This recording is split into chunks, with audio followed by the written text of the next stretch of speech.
Hello, friends. Today I am joined by my new friend, Tawnya Vinyard. Tawnya, thank you for being with us today. Thank you for having me. Well, Tawnya is from Happy Planned Homeschool, and she loves the Lord, her family, planning, and drinking sweet tea. She has a strong passion for mamas in this homeschool community.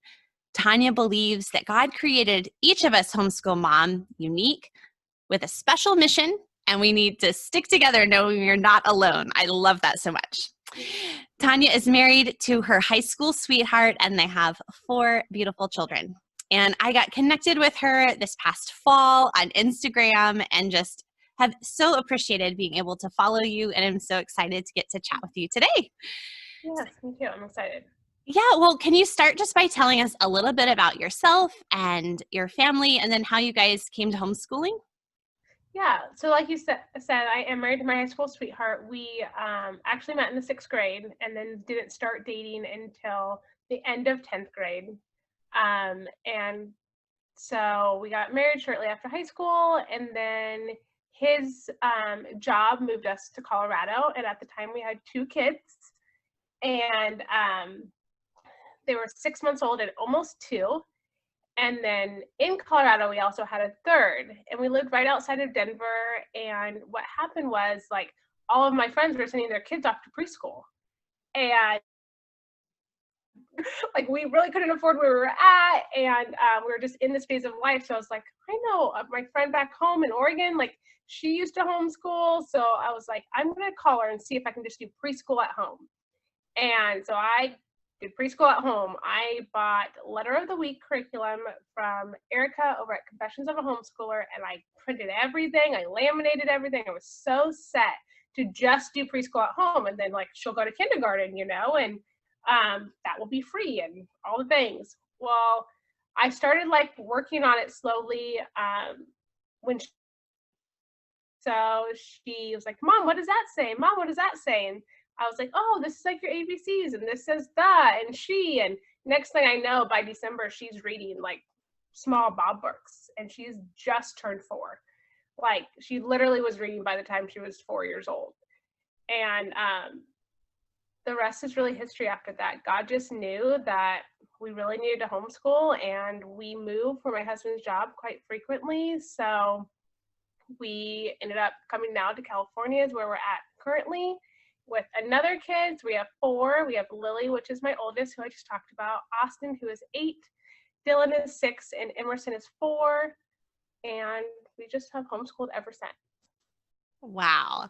Well, I love preschool and homeschool. I finished preschool with my 5th last year, and I'm going to miss that stage because it's such a special time to get to be with them. And I think sometimes we can put all this pressure on, like, oh no, I've got to do preschool. And it can just really be such a sweet time with those little kids. And they're so eager to learn. So Yes, fun. Yeah. it was fun. Well, how has your approach to homeschooling changed and developed over the years? Well, considering we never considered to homeschool, like I said, my daughter was an early reader. So by the time we wanted to send her to school, she was testing at like 2nd grade. And then everything else was behind. And she would have been that chatty Kathy that never was quiet in class and got in trouble.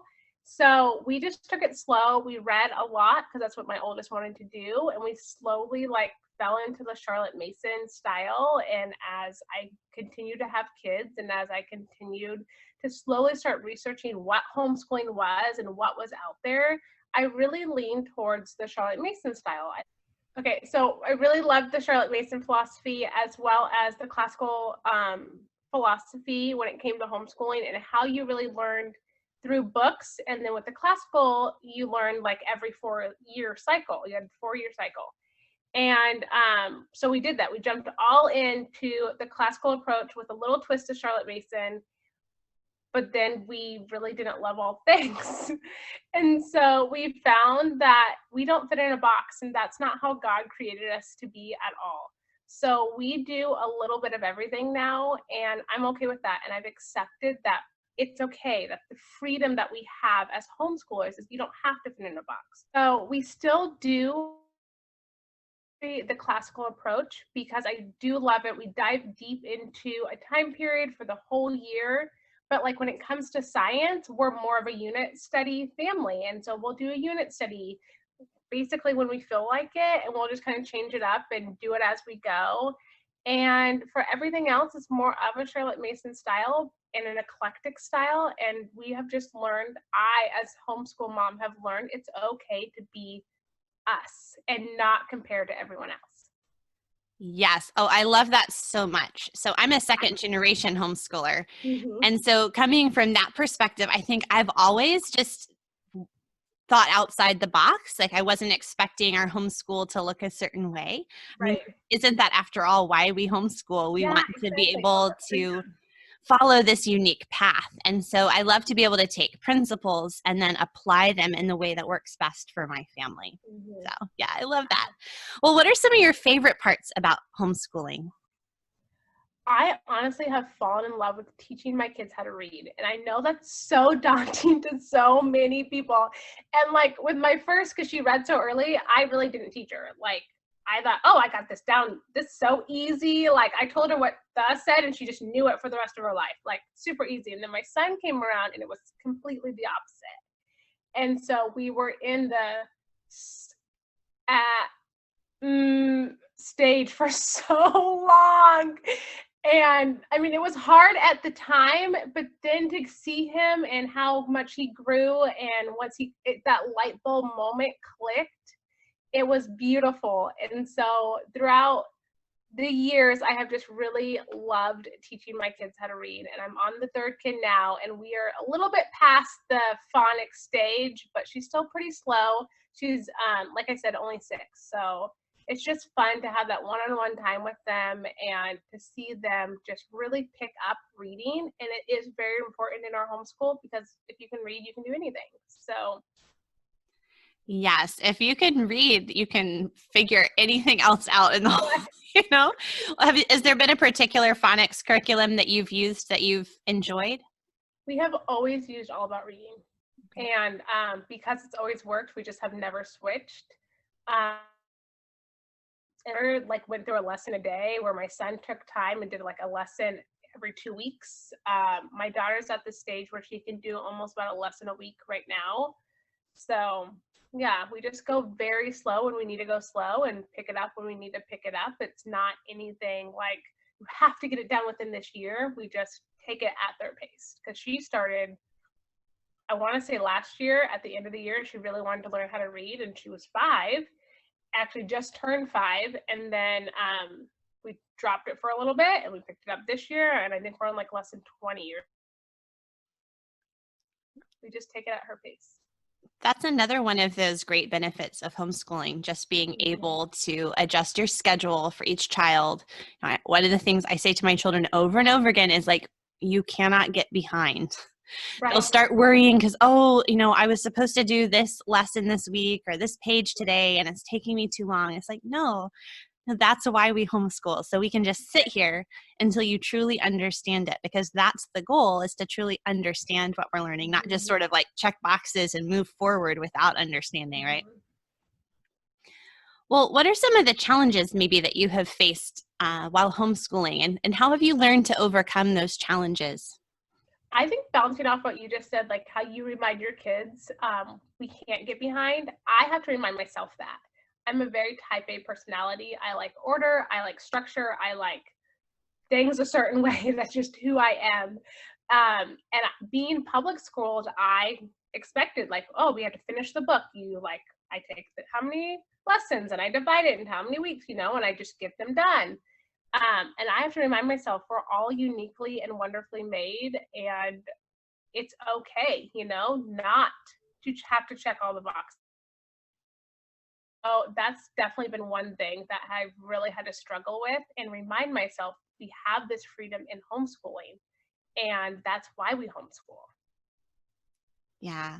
Oh, that's such an important reminder. I think that will be an encouragement for other moms to hear too. It's like, we know that, we hear that all the time, but sometimes we just need to like hear that true stuff again because we forget it. We start freaking out. I'll preach it to myself sometimes. Yes. Well, I have loved the title of your blog and your Instagram handle, Happy Planned Homeschool. I can imagine there could be a personality, maybe someone who's not quite type A like you, and then they're thinking, I don't see anything happy about about planning. So I would love for you to kind of deep dive that a little bit for us. Like, how do you plan in your homeschool, and why do you call it, a happy planned homeschool?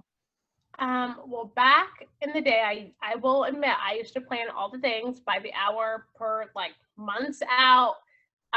4 kids later, it's not feasible. But I honestly believe whether you're type A or not, being a planner is more like dreaming. So I just take the time now and I will write out a few goals that I would love for us to get done this week. And I really go back to like how I want the atmosphere to be in my home. I feel like as moms, we get to, like your house is kind of not that fun when mom's cranky, right? And so my planning process now looks a lot different. I just take about an hour on Sundays, or even Fridays, depending on what we have going on over the weekend. And I'll just sit and spend time with the Lord. I will see what we have going on with curriculum, and I'll go through all the books. I'll see what we accomplished last year. And I literally just write down what I would like to accomplish per, like I'm on the side of my planner per subject. And then when it comes to the week, I will jot down what we actually accomplished, and I'll record keep per day. Now with this, when you have those bad days, you can look back and see like how much you really accomplished. So even if you don't love to plan, when you have those bad days, you can see that you are doing more than you probably think you are really doing. And I think that's important, and that's where the happy part comes in, because that gives you that joy that you need to feel as a homeschool mom to keep going and fill your tank up as well. I just wish we didn't live on opposite sides of the country because I think we'd be such good friends. That's exactly how I approach our homeschooling. Is planning is like a big picture plan, because if you start with the bigger picture and the ideas and the goals, you have that that good foundation that structure that a plan gives you, without the straitjacket or that feeling of like being behind or whatever, like we talked about earlier. So it took me we're in our 7th year of homeschooling, and it took me about 6 years to get here. I will not lie.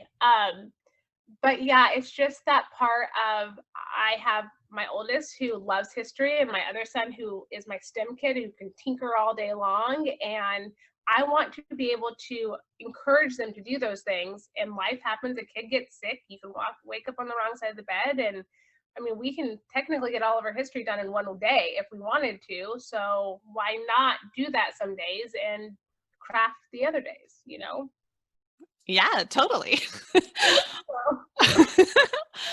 Well, Tawnya, what are some of your tips for staying organized as a homeschool mom? Well, if you're not already organized, don't go to Pinterest. Okay, let's start there. Don't go Wise words. Don't do all the things, because you need to know how you work in your household and what flows in your house. Like, do you homeschool in a homeschool room or things like that? And just make a small list of what's working, what's not, and then try to accomplish what's not working. And then to stay organized, it really is just an upkeep of like a weekly reset is what we call it in our household. So making sure things are put back. We don't have a homeschool room. We homeschool in the living room, dining room area. So making sure like books are put away at the end of the day, or the weekend really is when we really do a hard reset. We dust the bookshelves, and just the upkeep of it. If you do it slowly, or a little bit each Sunday, then you can, like, it's not this big task at the end of the homeschool year in the middle of the summer. That's a really good point. I like that too, because sometimes in the middle of the week, like on a Tuesday or Wednesday, I look around to our living room and I have a little mini mom meltdown. I'm like, why is there stuff everywhere? And so I like your kind of advice of doing a hardcore reset once a week. And so then we're living life with a lot of kids, often a lot of subjects, a lot of books, at least at my house. And it's just not realistic to try to expect our house is going to look all pristine all the time if we're actually getting like a lot of work and learning done. There's going to be creativity everywhere. And I honestly do it even seasons change too. I'll do like, maybe I'll shift some things and I'll think about what worked this last season and what worked not, what did or didn't work. I believe that it's important to also do it per season because sometimes you're busy, like besides 2020, like we had soccer before and baseball and, we were gone a lot, but then other seasons were slower. So maybe we do have more books on the bookshelf and things like that. So I think it's important to look at your homeschool curriculum that way. Why not your space? Because that's what your atmosphere is going to help create that space and bring it all together. That's really good. Well, Tawnya, in season 3, I'm asking each of my guests the same 2 questions. So I'll ask you, and my first question for you is just, what are you reading lately, either for yourself or with the kids? I am honestly just finishing Sally Clarkson's new book, Awakening Wonder, as well as It's Not Supposed to Be This Way by Lisa Turkish. I'm actually rereading that one right now. I am familiar with the first one, but not as much the second one. What is that about? Just how, as us women, we want to plan all the things and we want to get all the things done. However, life happens and it doesn't always look the way you might think, but God has a plan. So it helps, especially just with what happened this last year, 2020, and we had some family things that we had thought we were going to move and then we didn't. So it's just been a good reset for me. Oh, that is an encouragement. I'll have to check that one out. Whenever I start, having all of my plans seem to be falling apart around me, I just am always reminded of my comfort in life and death. I've been thinking about the Heidelberg Catechism a lot recently, and it, being that I belong body and soul to my Lord Jesus Christ. And, just thinking if I can rest in his sovereignty and rest in who I am in him, then it kind of makes all the other things, it puts them all in perspective. Because I really don't have that much control over a lot of this stuff. And when I start trying to take the control and then freaking out when things aren't going my way, it just leads to a lot of bad places in my mind. It's very true. I'm right there with you, though. Well, Tawnya, if you were talking to a mom and you were giving her advice, so what tips would you give for that homeschooling day that just seems to be going all wrong? I would say get off course. So we always prioritize relationship in our homeschool more than the actual book work. And so if you are struggling over a curriculum, get outside, go ride your bike to the park or ride around the neighborhood, take a walk, and don't make it educational. Just literally take a hard break and really just focus on the relationship and filling that child up or children up.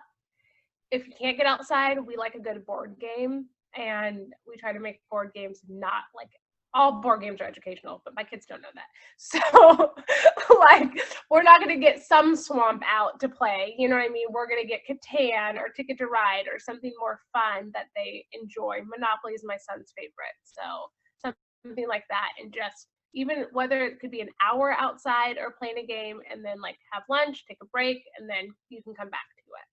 But a hard break on bad days always seems to work. Oh, that is really good. So what you had to say about not choosing an educational quote unquote game made me laugh. I've been there. I tried that. It's just work. Yeah, because that's always the temptation, right? We're gonna go have fun with this math game, kids. The kids, they can see through that. I had Kate Curley on the podcast in season 2, and that was another one of her pieces of advice. She's big into game schooling and stuff, and she was like, don't tell your kids it's an educational game. No. Don't tell them this is part of school. Just say it. Well, Tawnya, where can people find you all around the internet? I am at Happy Planned Homeschool on Instagram, YouTube, and also have a very neglected but loved blog at happyplannedhomeschool.com. Fantastic. And I will have links to all those places in the show notes over for this episode at humilityanddoxology.com. Tawnya, thank you so much for talking with me today. It was really nice to get to see your face in person. No, thank you for having me so much, Amy.